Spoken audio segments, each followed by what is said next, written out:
burned down the brothel. All the women in there died except for the owner. It's not Mark anymore. I don't know who he is. This storm is coming and it goes down. All the clubs are being closed down. We are here to talk A Town Full of Ghosts.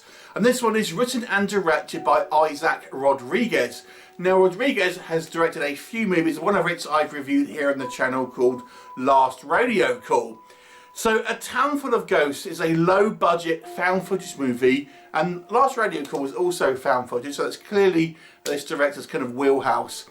And it's only about just over an hour long, about an hour and 5 minutes long. And it focuses on this couple who decide that they're going to invest their money into buying a kind of very kind of out the way, kind of old west kind of ghost town, with hopes of kind of transforming it into a theme attraction. Sounds like a massively great investment, doesn't it? It's apparently 3 hours away from even the nearest kind of petrol station or gas station. So yeah, definitely sounds like a winner for an investment there. Anyway, suffice to say, they end up in this kind of place, and there's a couple of other people that kind of are introduced. And this town has a dark secret, as these kind of things tend to do, and our visitors are going to pay their price. So what will happen? You'll have to watch the movie and find out. So clearly this is a very, very low budget movie, and I suspect the movie was written around this kind of location that the Rodriguez has found here.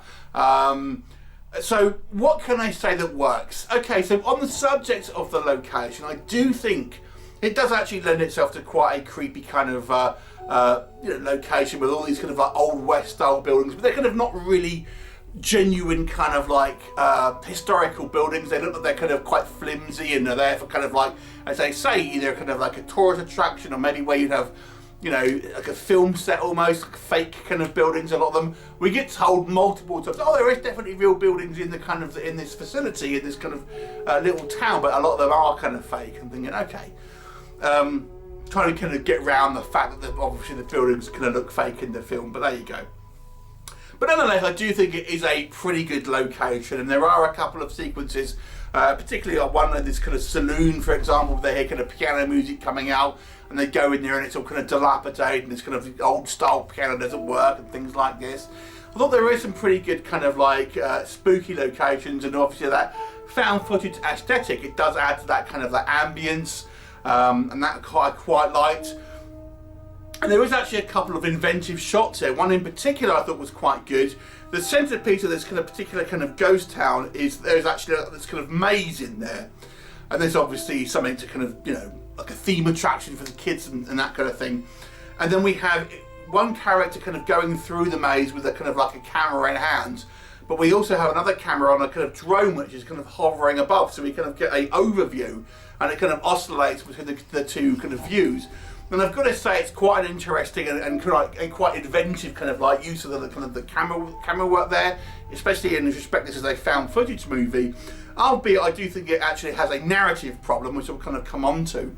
But I've got to be honest with you, that's kind of where my positives end with this one, because I have to be honest, this film I didn't think was particularly strong. I mean, I have issues with the Last Radio Call, but I think that was certainly more of a accomplished film than this one. I have to think this one I've got the feeling, and this is my speculation only, I will say, this was obviously a very, very quick shoot, probably because they had found this location and probably had it for like a couple of days and just whipped this film out on a kind of quick. That's what it feels like. I don't know if that is the case, but it feels like that. There is kind of one thing I found quite amusing in this movie, and it's not maybe, it is really a criticism, but it's still quite funny. It's because of the way this movie is shot. It's in a kind of a handheld camera, and we have our kind of actors here kind of walk around, so it almost looks like a POV shot. It kind of reminds me of like when you kind of you talk to these other characters that kind of talk to each other with these holding these cameras and things, and it reminds me of Skyrim when you have these NPCs that you have these kind of conversations with them, kind of wander into shot, have a conversation with you, and then bugger off. I'll try and clip some in here for you because it's kind of quite funny. So you found it. Hey man, you scared me. Yeah. Alright. A little dazed. Yeah, I'm fine. Alright, well. But it's not good. It's not good. It's not good storytelling. It's just amusing. So that's kind of it's just a little bit silly at times, I have to say. I don't think the acting is particularly strong, particularly from our main kind of character, who looks very much like Michael Bay, I have to say, which is kind of weird. There's very little kind of on-screen kind of supernatural stuff. We get this kind of legend, which is quite interesting. We get told that there's this kind of like this particular kind of like devil worship was going on. It shows us this backstory on this old film reel. But then literally the next scene, we have our main character tell the whole story again to the audience. So we literally see it on this kind of film clip, and then we have the character literally just tell you beat for beat exactly the same thing that you've just watched. And bear in mind, this is kind of like an hour's worth of film here. It's not much. Now they kind of get away with trying and not having much in the way of special effects by having just kind of like people that are kind of possessed. Ooh, that's exciting. So yeah, don't be expecting much in the way of kind of VFX here, because it's virtually nothing. And I have to be honest with you, it's very kind of what we do see is kind of cheap, and we even get a little bit kind of the use of CGI kind of like blood effects and things like that. There's just story inconsistencies here. We're meant to believe this guy is just starting a YouTube channel, but oh yeah, I've got 35,000 subscribers, just like that. Really? That seems excessive. But anyway, minor point aside, we have silly. I've mentioned that kind of, for example, that sequence where we have the overview.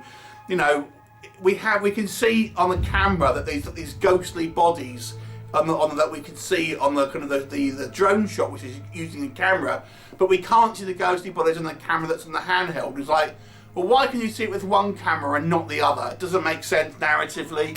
And they're just, the movie is quite dull. We never really get to feel that we kind of know the characters particularly well.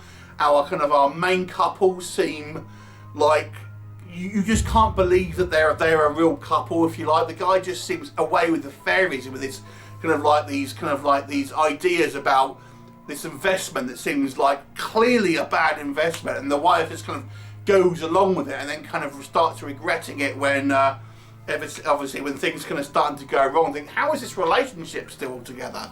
It's just not realistic kind of characters. You get a few kind of red shirts kind of turn up as well. There's one cringingly bad sequence involving a wasp's nest.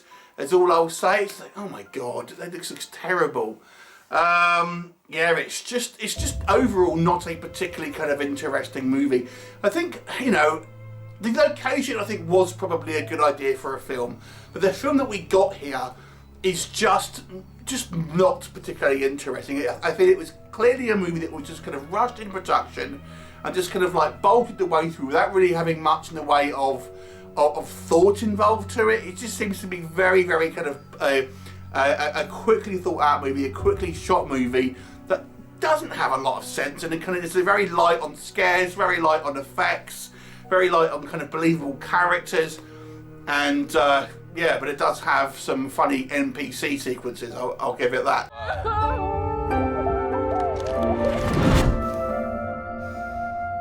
Justin, what are you doing?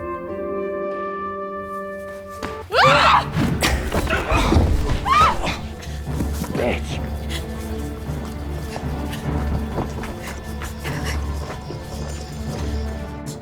So I can only give this movie the best mark. I can give it as a 3 out of 10.